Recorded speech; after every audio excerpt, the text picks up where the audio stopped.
Super madam. ಈ ಸಲ ನೀವು ಮಾತಾಡಬೇಕು, ಇಂಟರ್ವ್ಯೂ ಅಲ್ಲಿ ಕಮ್ಮಿ ಮಾತಾಡಿದ್ರಿ, ಈ ಸಲ ಏನಾದ್ರು ಮಾತಾಡಬೇಕು ಫ್ರೀಡಮ್ ಟಿವಿ ಬಗ್ಗೆ. ಫ್ರೀಡಮ್ ಟಿವಿಗೆ ಆಲ್ಮೋಸ್ಟ್ ಹೇಳ್ತಾ ಇದ್ದೀವಿ. ಯಾಕೆಂದ್ರೆ ಫ್ರೀಡಮ್ ಟಿವಿ ಆನ್ಲೈನ್ ಮಾಡ್ತಾ ಇದೆ ನಮಗೆಲ್ಲ. ಓಕೆ, ಒಳ್ಳೇದಾಗ್ಲಿ ಕೆಟ್ಟದಾಗ್ಲಿ ಶೇರ್ ಮಾಡ್ಕೊಳ್ಳಿ. ಒಳ್ಳೆ ಇದು ಫ್ರೀಡಮ್ ಟಿವಿ ಒಳ್ಳೇದು ಮಾಡುತ್ತೆ. ನನ್ನ ಬೆಸ್ಟ್ ಫ್ರೆಂಡ್ ರೇಷ್ಮಾ. ಫ್ರೀಡಮ್ ಟಿವಿಗೆ ಆಲ್ ಬೆಸ್ಟ್ ಹೇಳ್ತಾ ಇದ್ದೀವಿ. Super, thank you. ನನ್ನ ಬೆಸ್ಟ್ ಫ್ರೆಂಡ್ ರೇಷ್ಮಾ ಇದಾರಪ್ಪ, ನಾವಿಬ್ರು ಕ್ಲೋಸ್ ಆಗ್ಬಿಟ್ಟಿದೀವಿ ಫುಲ್ಲು.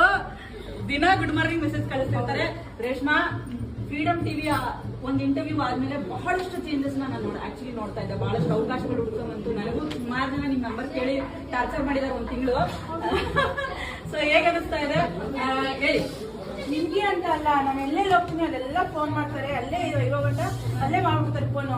ಆಮೇಲೆ ಅವರು ಇಲ್ಲ ಇಲ್ಲ ಅಂತ ಹೇಳ್ತಾರಂತೆ. ಇವಾಗ ನನ್ನ ಹಸ್ಬೆಂಡ್ ನಂಬರ್ ಕೊಟ್ಟಿದ್ದೆ, ನಾನು ತುಂಬಾ ಜನ ಫೋನ್ ಮಾಡ್ತಾ ಇದ್ರು, ಹಂಗೆ ಮೆಸೇಜ್ ಮಾಡ್ತಾರೆ. ತುಂಬಾ ಖುಷಿ ಆಗುತ್ತೆ. ನಾನು ಎಲ್ಲರೂ ನನ್ನ ಜೊತೆ ಮಾತಾಡ್ತಾರಲ್ಲ ಅಂತ ತುಂಬಾ ಖುಷಿ ಆಗುತ್ತೆ. ಫಸ್ಟ್ ಆಫ್ ಆಲ್ ಎಲ್ಲರಿಗೂ ಹ್ಯಾಪಿ ಯುಗಾದಿ ಹೇಳಕ್ ಇಷ್ಟಪಡ್ತೀನಿ.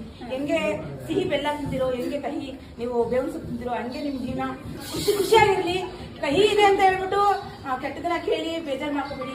ಅದೆಲ್ಲ ಕಷ್ಟ ಸುಖ ಬರ್ತಾ ಇರ್ತದೆ ಜೀವನದಲ್ಲಿ. ಖುಷಿಯಾಗಿರಿ ಅಂತ ಹೇಳಕ್ ಇಷ್ಟಪಡ್ತೀನಿ. ಅಂದ್ರೆ ಇವಾಗ ಟಿವಿ ಇದು ಮೊಬೈಲ್ ನೋಡ್ತಾ ಇದ್ರಿ, ಇವಾಗ ಟಿವಿಲೆಲ್ಲ ನೋಡ್ತೀರಾ. ಇನ್ನೂ ಜಾಸ್ತಿ ಇಂಪ್ರೂವ್ಮೆಂಟ್ ಆಗಲಿ ಅಂತ ನನಗೆ ಹೇಳಕ್ ಇಷ್ಟಪಡ್ತೀನಿ. ಕನ್ನಡ ಉಳಿಸಿ, ಕನ್ನಡ ಬೆಳೆಸಿ ಅಂತ ಹೇಳಕ್ ಇಷ್ಟಪಡ್ತೀನಿ. ಕನ್ನಡನ ನೋಡಿ ಅಂತ ಹೇಳಕ್ ಇಷ್ಟಪಡ್ತೀನಿ. Thank you Reshma, thank you so much. ಗಿಚ್ಚಿಗಿರಿ ಸಖತ್ತಾಗಿ